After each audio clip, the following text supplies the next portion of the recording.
பாத்தீங்கன்னா மதிமுக பொதுச்செயலர் இருக்கும்பொழுது அந்த விமானத்தில் வாங்குறதுல ஊழல் நடந்திருக்கு. ஒட்டுமொத்தமா இந்த கடந்த 5 ஆண்டுகள் இருந்த இதெல்லாமே இருந்த ஆர்டிஸ்ட் ஆனா யாரும் சொல்லி அதை எடுத்துக்கக்கூடிய வாய்ப்புகள் இருக்கு.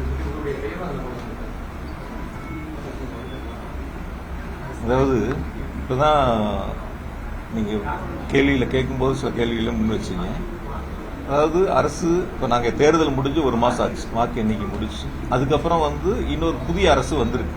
புதிய அரசு வரும்போது சம்பந்தப்பட்ட அதிகாரிகள் எப்படி எந்த அரசு இருக்கோ அந்த அரசை சார்ந்து வேலை செய்வாங்க. அவங்களுக்கு என்ன நேர்மையான பணிகள் இருக்கோ அந்த பணிகளை செய்ய போறாங்க. அப்படிப்பட்ட ஆவணங்கள் நான் இப்ப சொன்னல, அந்த டென்ட் டாக்குமெண்ட் ஒருத்தர் எடுக்கிறாங்கன்னா அதுக்கு எத்தனை கமிட்டி இருக்கு, அது எப்படி கடைசியா இறுதி முடிவு எடுக்கிறாங்க, அதுக்கு அனுமதி எப்படி கொடுக்கறாங்கிற வரைக்கும் சொல்லியிருக்கிறேன் நான்.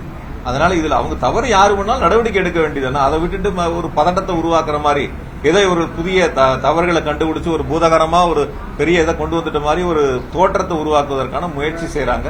அந்த முயற்சி ஒருபோதும் எடுபடாது.